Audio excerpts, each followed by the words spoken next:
The sky was quiet that night over the wide desert. The wind was soft, stars shone clearly above. In the small village of Darmal, most people were already sleeping, but Rafik was still awake. He sat on the roof of his house, looking up. He often came up here at night. It gave him peace. The desert was lonely, but the stars made him feel something bigger was out there. Suddenly, something bright flashed across the sky. It wasn't a shooting star. It was too large, too fast, and it was falling. A long tail of fire followed it as it moved across the stars. It went behind the far mountains and vanished with a deep sound like thunder. The ground shook slightly. Rafik stood up quickly. His heart beat faster. What was that? He whispered to himself. He ran down from the roof and grabbed a small bag. He filled it with a bottle of water, a flashlight, and some dry bread. Then he took his old bike and started riding toward the mountains. The ride was long and rough. The path was not made for bikes, but Rafik didn't stop. He was too curious. The light had fallen close to the Black Ridge, a place no one from the village visited often. After 1 hour of riding, he reached the foot of the rocky hills.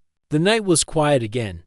The stars still watched from above. Rafik left his bike and walked up carefully. Then he saw it. A silver object was stuck between two sharp rocks. It was shaped like an egg, but large enough for a person to fit inside. Smoke came from its sides. Blue lights blinked weakly around it. The metal surface was cracked in places. Rafik stepped closer. He didn't understand what he was looking at. It was not a plane, not a balloon. It was something else. He took a deep breath and touched the metal. It was warm. Suddenly, the front part of the pod hissed. An open dot inside. A figure lay still. A young, beautiful woman with soft, natural beauty was lying in the seat. Her skin was smooth, her hair like silver threads. She wore a strange suit made of a soft, shining material. Her eyes were closed. Rafik stared. She didn't look like anyone he had ever seen before. Her chest rose and fell slowly. She was alive. Then, her eyes opened. They were a light silver color, glowing gently in the dark. She looked at Rafik for a moment, as if trying to remember something. Then, very softly, she whispered, "I've finally found you, my human." Before Rafik could speak, her eyes closed again, and she fainted. Rafik didn't know what to do. Should he call someone? Should he run? But he looked at her again. She looked hurt. Her arm had a cut, and her breathing was weak. He made his choice. He gently lifted her out of the pod. She was light, almost like a feather. Her skin was cold. Rafik wrapped her in his jacket and carried her down the rocks. It took time, but he made it back to his bike. He placed her carefully in a blanket in the basket on the back and began the slow ride home. The village was still asleep when he returned. He brought her inside quietly and laid her on his bed. He cleaned the cut on her arm and gave her water. She didn't wake. For 2 days, she slept. Rafik stayed beside her. He brought food, checked her bandage, and kept her safe. He told no one. He didn't even go to work in the field. He only waited. On the 3rd day, she opened her eyes again. This time, she didn't faint. She looked around the room, then at Rafik. "Where am I?" she asked, her voice soft. "You are in my house," Rafik replied. "You crashed near the mountain. I brought you here." She nodded slowly. "Thank you. What is your name?" he asked. She smiled gently. "I am Jera. I am a princess from the house of Valari." Rafik didn't understand, but he nodded. "I am Rafik. I live here in Darmal." Jera looked at him carefully. "You are the one I was searching for." "Me?" Rafik was confused. "I'm just a farmer's son." "No," she said, sitting up. "You are more than that. I saw your face in the sky paths. I crossed many stars to find you. There is something inside you, something old and powerful. I came to bring you home." Rafik laughed nervously. "You must be mistaken. I've never left this village." Jera shook her head. "The stars do not lie." Her voice was calm, but her words were strange. Rafik didn't know what to say. He had dreamed of things beyond the desert, but he never believed such things could be real. "You need rest," he said simply. Jera smiled again. "Thank you, Rafik. You are kind." As she lay back down, Rafik sat near the window. He looked out at the desert.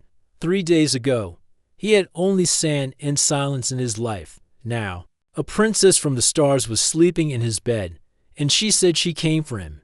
Rafik sat outside his small house as the morning sun rose over the desert.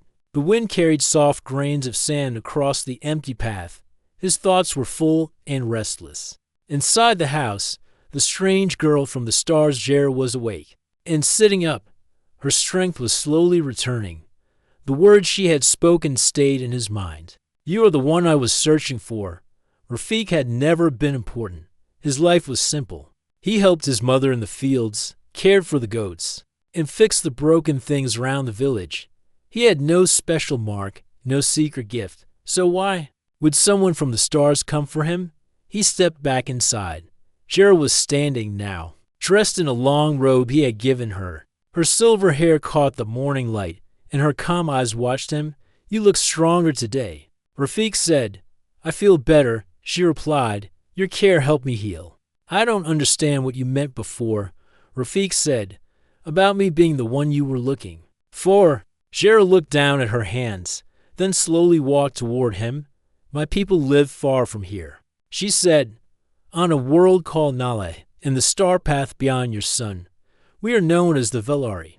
We have many gifts, but even with all our knowledge, there is something we have lost, something old." Rafik listened carefully. He had never heard these names before. "Long ago," Jera continued, "my ancestors came to your world. They left something behind, a part of their legacy, not in machines, not in stones, but in life, in people." "In people?" Rafik asked. "Yes," she said softly. "They gave a part of themselves to the humans of this land, not to rule them, but to protect a gift. That gift has passed through many generations, and now it lives in you." Rafik shook his head. "But I'm not different from others." "You are," Jera said, stepping closer. "You may not see it, but I do. There's a mark in your blood, a code only my people can read. And I read it the moment I looked into your eyes." She reached for his hand and turned it over. There was a mark on his palm, a faint shape like a circle with 3 lines inside. Rafik had always thought it was a birthmark, nothing more. But as Jera touched it, the mark glowed faintly with blue light. Rafik pulled his hand back in surprise. "What is this?" Jera's voice was calm. "It is a sign. You carry the key to something hidden in our world, something lost. I was sent to find you and bring you home." Rafik stepped back. He looked at the mark again. It faded as quickly as it had glowed. "This is too much," he said. "I'm just a villager." Jera nodded slowly. "I understand. I felt the same when I learned of my duty. I was trained to be a speaker, not a traveler. But the elders told me I would find the last thread of our history among your kind. So I came. Alone." Rafik asked. "Yes," Jera said. "Many did not believe the key still existed, but I believed. I followed the stars, and they brought me here." She sat down on the wooden bench beside the window. Rafik remained standing. He looked around the room.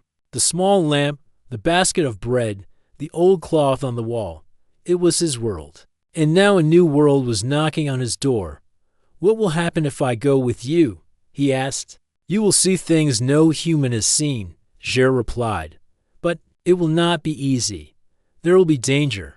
There are those who fear the return of the key. They will try to stop us." Rafik felt a cold breath run through him. "Why would they fear me?" he asked. "Because the key unlocks knowledge that was sealed long ago," Jera said. "A machine, a place, maybe even a power. I do not know exactly what it is. But the ones who broke away from my people called the Vornik do not want it found." Rafik sat down. "So I am part of a fight I didn't even know existed." Jera looked at him with kindness. "You have a choice. I will not force you. But I came this far because I believe you were the one. I still believe that." Silence filled the room. Only the sound of wind outside could be heard. After a while, Rafik stood up and walked to the small shelf where he kept a wooden box. He opened it. Inside were old drawings he had made as a boy. Stars, flying ships, glowing stones. He had always dreamed of what lay beyond the sky. I don't know how to fight, he said. I don't know how to fly ships or speak other languages. Jer smiled. I will teach you what I can. The rest will come with time. Rafik turned to her. If I go with you, what do I become? You become the one who brings back what was lost, Jer said. You become the bridge between two worlds. He looked at her eyes. They held no fear, only hope. Rafik took a deep breath. Then I will go. Jer stood and held out her hand. Thank you, she said. We must leave soon. The Vornik may already be watching. Rafik nodded. But we must go carefully. If anyone in the village sees you, there will be questions. I can wear your clothes, Jer said. And we will leave before sunrise. Rafik smiled slightly. Then you are one of us now. Jer stepped closer and hugged him gently. She whispered, You have a kind heart. I'm glad I found you. As the night came again, Rafik packed what little he had. Water, food, his drawings, and a compass. They would leave before the sun returned. And from that moment, his journey among the stars would begin.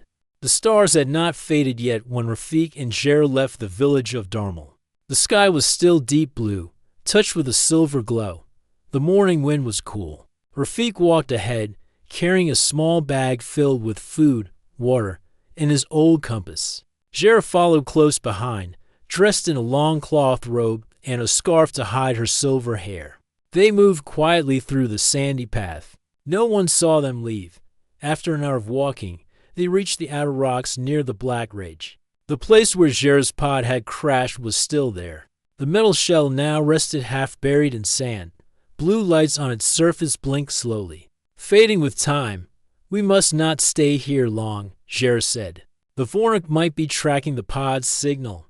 Rafik nodded. You said there is something hidden nearby, something only I can open. Jer stepped forward and looked at the desert stretching ahead. Yes. The old records from my world spoke of a forgotten machine beneath the sands. It was left long ago. During the time of the first star travelers, it can only be activated by someone carrying the star mark. Rafik looked down at his palm. The strange mark was quiet now, just a pale shape, barely visible. He remembered how it had glowed when Jera touched it. Do you know where to find it? He asked. Jera closed her eyes. I have followed the signals. There is a place beyond the far ridge, a flat plain with red stones. That is where the map ends. They walked for 2 more hours. The sun rose higher, and the desert began to heat up. Rafik gave Jera water from his bottle. She thanked him with a small smile. At last, they reached the red stone plain. It was quiet, wide, and empty. Nothing but sand and stone as far as the eye could see. Jera turned to Rafik. This is the place. They stood in the center of the plain. Jera took a small device from her belt. It looked like a round crystal that floated in her palm. The crystal lit up and pointed toward the ground beneath Rafik's feet. Stand here, she said. Rafik stepped onto the spot. The ground looked like ordinary sand. Nothing strange now. Jera said, Open your hand. Let the mark touch the earth. Rafik knelt down and pressed his palm against the ground. At first, nothing happened. Then, slowly, the sand began to shift. A low hum rose from deep below. The red stones around them shook slightly. Dust lifted into the air. A circle of light appeared around Rafik, spreading outward from his palm. Jera stepped back in awe. It is working. A round platform rose from the sand. Its surface was smooth metal, with glowing lines moving across it. In the center of the platform was a small round hole, shaped exactly like the mark on Rafik's palm. Place your hand there, Jera said gently. Rafik stood and pressed his palm into the hole. The mark on his skin glowed bright blue. The platform responded. A beam of light shot into the sky. The desert wind picked up, and a deep sound like singing echoed through the stones. Then the ground opened. Beneath them, stairs appeared, leading into a chamber hidden under the earth. Jera looked at Rafik with wonder. Only you could open it. This place has slept for centuries. They walked down the stairs together. Inside, the chamber was cool and silent. Soft lights along the walls lit up as they entered. Strange symbols moved along the surface's shapes. Rafik could not read. But Jera seemed to understand. "This is a star chamber," she said. "A place built by the Velari to protect our oldest knowledge." At the end of the hall stood a tall door. Rafik walked toward it. As he came close, the door slid open on its own. Inside was a round room with a glowing sphere floating in the center. The sphere turned slowly, showing stars and planets moving within. Jera stepped forward. "This is it, the star memory. It holds the paths to every Velari world. But it has been locked for 1,000 years. Only your presence can unlock it." "How?" Rafik asked. Jera reached out and touched the sphere. It did not react. Then Rafik stepped forward and did the same. The moment his fingers touched the surface, the sphere lit up. The stars inside became clear. A soft voice spoke in a language Rafik did not know. Jera listened with wide eyes. "It is a message," she said, "from the first star traveler. He says the time of return has come. The child of earth and sky must lead the way." Rafik stepped back. "Why me?" "Because the Velari placed the key in your line long ago," Jera said. "Your family kept it, even without knowing. You are the sign that the path home is still open." Suddenly, a loud noise echoed from the chamber entrance. Jera turned quickly. "They found us." Rafik followed her out of the star room. At the top of the stairs, 2 figures in black armor were entering the chamber. "The Vornuk," Jera said. They ran back down into the chamber. Jera took the sphere and placed it in a case. The lights around them started to dim. "We must leave now," she said. "This place will close again." Rafik grabbed the case and followed her. As they reached the platform, he pressed his hand once more. The stairs vanished behind them as they rose into the open air. Jera looked at him. "You have awakened the memory. Now they will chase us." Rafik looked at the horizon. Dust clouds were rising in the distance. More ships were coming. "What do we do now?" he asked. Jera held his hand tightly. "We run, but not to hide. We must reach the ship buried under the western cliffs. It is our way off this world." Rafik nodded. "Then we go. I'm ready." As they ran across the sand, the mark on his palm glowed again. The stars above seemed to shine a little brighter. The desert winds blew stronger as Rafik and Jera ran toward the western cliffs. Behind them, dust clouds filled the sky. Black shapes moved through the air. The Vornik ships had arrived. Rafik looked back. "They're getting closer. We must not stop," Jera said. "The ship is near. It's hidden below the cliffs, beneath the sand." They crossed dry plains and sharp rocks. The sun rose higher, and the heat grew. But Rafik kept going. He felt something inside pushing him forward. His legs were tired, but his spirit was not. At last, they reached the cliffs. Tall stone walls stood before them. From far away, it looked like an empty wall of rock. But Jera walked to a narrow path between 2 stones. She placed her hand on a hidden symbol carved into the side. The ground shook gently. A section of the cliff wall moved aside. Sand fell, revealing a dark entrance. Jera looked at Rafik. "This is the place. The ship has been waiting for many years." They stepped inside. The light from outside faded behind them. The path sloped down into the cool earth. Soft blue lights lit up on both sides of the tunnel as they walked deeper. After a few minutes, the tunnel opened into a wide chamber. Rafik stopped and stared. A large silver ship sat quietly in the center of the room. It was shaped like a smooth leaf, its surface still clean despite the years. Lights blinked along its side. Strange symbols marked the doors. The ship looked like it had come from another time. Jera walked toward it with respect. This was built by the first Velari. It can fly between stars. It was hidden here long ago to protect it from the Vornik. Rafik walked beside her. "It still looks new. The Velari build things to last," Jera said with a smile. They reached the entrance. Jera placed her hand on a panel near the door. Nothing happened. She turned to Rafik. "Only you can open it. The ship is locked with the same mark as the chamber we found." Rafik stepped forward. He touched the panel with his palm. A soft light spread across the door. The mark on his hand glowed. Slowly, the ship opened with a low hum. They stepped inside. The ship's interior was quiet and bright. Smooth walls and glowing lines filled the hallway. There were no sharp corners. Everything looked clean and balanced. The air felt fresh. Jera led him to the control room. It was round, with a wide window at the front. In the center stood a seat and a console with floating symbols. Rafik stared at it all. I don't know how to fly this. You don't need to, Jera said.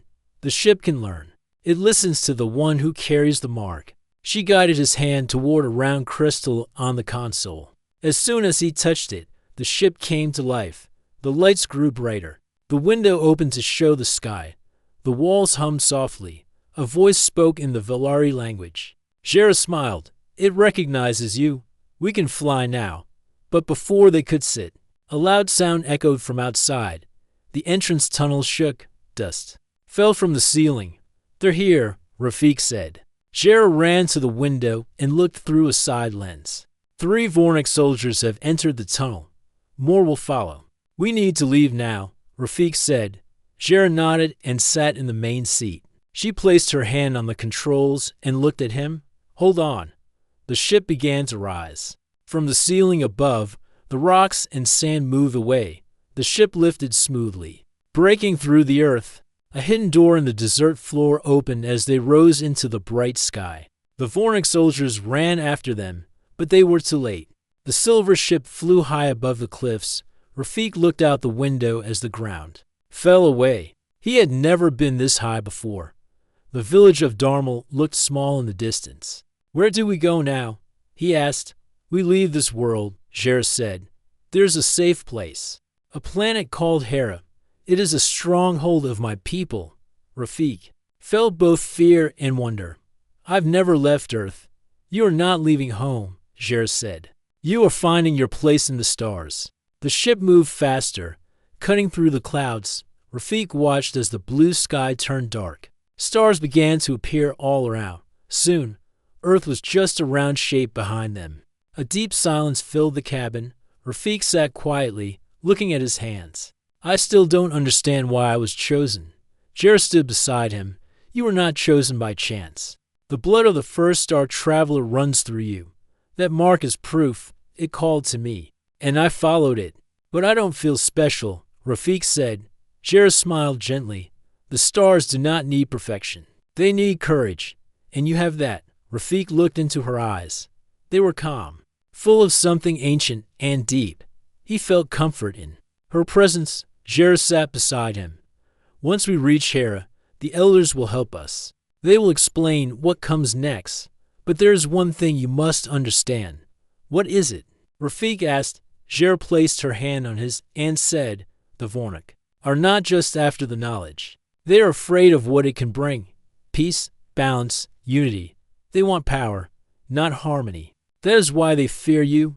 Rafik thought for a moment. Then I must learn. I can't run from it anymore. You won't run, Jera said, because you are no longer alone. Rafik nodded. For the first time in his life, he felt like he was stepping towards something greater than himself. Not just stars, not just strange machines, but a path that was meant for him. As the ship moved deeper into space, the stars ahead seemed to shine. Brighter dot, and beside him, the alien princess sat quietly, her presence like a steady light in the unknown. The silver ship flew fast through the dark space. Stars passed by like bright dots on black glass. Rafik watched silently as planets and moons moved outside the window. He felt small, but something strong was growing inside him. Jera sat beside him, her face calm but serious. The closer we get to Hera, the more danger we face. She said softly, The Vornik will not give up easily. Rafik looked at her. Who are the Vornik? Jera's eyes darkened. They are a group that broke from my people many years ago. They wanted power for themselves. They believe the ancient knowledge should be used only to control, not to protect. Rafik frowned. And they want the star memory too. Yes, they fear the power it holds. If they find the key inside you, they will try to take it by force. Rafik felt a chill run through him. Why me? He asked again. Jera took his hand gently. Because the key is inside you. The mark on your palm is a sign. It means you carry the trust of the first star travelers. Only you can unlock the full power. Rafik looked down at his hand. The faint shape was still there. Quiet but waiting. Suddenly, alarms sounded on the ship. Red lights flashed around the control room. Jared jumped to the controls. They found. U.S. Rafik looked out the window. Dark shapes were moving fast behind them. Vornic ships were chasing them. We cannot outrun them for long, Jared said. We must fight. The ship shifted its course toward a nearby asteroid field. Rafik felt the ship shake as it moved faster. Jared pressed buttons and pulled levers. The ship's weapons came alive with soft hums. We must protect the star memory at all costs, she said. Suddenly, the first Vornic ship appeared through the rocks. It fired a bright beam toward them. The silver ship moved quickly, dodging the attack. Rafik held onto the chair as the ship spun around large asteroids. Jared fired back. Blue beams shot out, hitting one of the enemy ships. The Vornic ship exploded. In a flash of light, Rafik felt his heart beat fast. We can do this, Jared said. But more will come. The battle continued. More ships joined the chase. The sky around them was filled with flashes and sounds of energy. Rafik watched Jared. She was calm and skilled. He wanted to help, but he did not know how. Can I do anything? He asked. ZHR smiled. Yes, you can learn. The ship responds to you. Try touching the console. Rafik reached out and placed his hand on the floating controls. Immediately, the ship moved with his thoughts. The controls glowed softly under his fingers. He guided the ship around a cluster of rocks, avoiding enemy fire. Jared looked at him proudly. You are natural. After a long fight, the Vornic ships began to fall back. The silver ship flew faster, leaving the asteroid field behind. Rafik felt tired but alive. Jared turned to him. This is only the beginning. The Vornic will not stop until they have the key. Rafik nodded. Then I will not stop either. They rested for a while as the ship moved through empty space. Jared told him stories of the Velari, of their world, their culture, and their hopes. Rafik listened and felt a new world open inside his mind. He realized he was no longer just a simple man from the desert. He was part of something much bigger. Suddenly, the ship's sensors beeped again. Another ship, Jared said. Rafik looked up. A large Vornic cruiser was closing fast. Jared grabbed her weapons and prepared for battle. Rafik stood beside her, ready to face whatever came. Together, they faced the enemy. The stars around them burned bright with the light of hope and courage. The silver ship moved swiftly through space. The stars twinkled outside like tiny fires in the dark. Rafik stood at the window, watching the stars. He felt a mix of fear and hope inside him. Jared sat beside the controls. We are close to Hera. Now, she said softly, the last stronghold of my people. Rafik turned to her. What will happen when we arrive? Jared smiled gently. You will meet the elders. They will help you understand the power inside you. You will learn who you really are. Rafik nodded. I am ready. The ship moved down through the clouds of Hera. The planet was green and blue, with wide oceans and forests. It looked peaceful, but Rafik knew danger was near. The ship landed softly in a large clearing surrounded by tall trees. Bright lights came from nearby buildings. People in strange clothes waited for them. Jared opened the door. They stepped outside. Rafik looked around. The people greeted them with respect, but also curiosity. Some whispered among themselves. An old man with silver hair and kind eyes approached them. He wore a long robe with symbols of stars and light. Welcome, Jared, he said, and you must be the one we have waited for. Rafik felt nervous. I am called Aaron, the old man said, the eldest of the Velari. We have heard the stories of your rival. Jared nodded. He has the mark, the key to the star memory. Aaron looked at Rafik's hand. The faint mark was still there. You carry a heavy burden, young one. Aaron said softly, but you are not alone. Rafik followed Aaron and Jared through the settlement. The place was full of live children playing, people working, and the sound of music. They reached a large hall. Inside, many elders sat around a circular table. Their faces were serious but kind. Aaron introduced Rafik to each of them. They asked questions about Earth, his life, and his family. Rafik answered honestly. He told them about his village, the desert, and the moment he found Jera, the elders listened carefully. One of them, a woman with bright eyes, spoke. The mark you carry is part of the first star traveler's gift. It connects Earth to the Velari. Another elder said, the star memory will awaken fully only when the key is ready. Jera looked at Rafik. You have already opened part of it, but more must be done. Rafik felt overwhelmed. How can I do this? Aaron smiled. Through learning and trust, you will train with us. You will learn the history and the ways of the Velari, and you will discover your own strength. For days, Rafik trained. He learned to use small devices, read simple symbols, and understand the basic language of the stars. Jera stayed by his side, guiding him patiently. He met other young Velari who welcomed him warmly. Some had powers he could not explain. They showed him kindness and friendship. But always, the threat of the Vornik remained. One day, Jera took Rafik to a quiet place outside the settlement. They sat together under a large tree with silver leaves. You have changed, she said softly. Rafik looked at her. I feel different, stronger, but still unsure. Jera smiled. That is natural. The power inside you is new. It will grow with time. She reached out and touched his hand.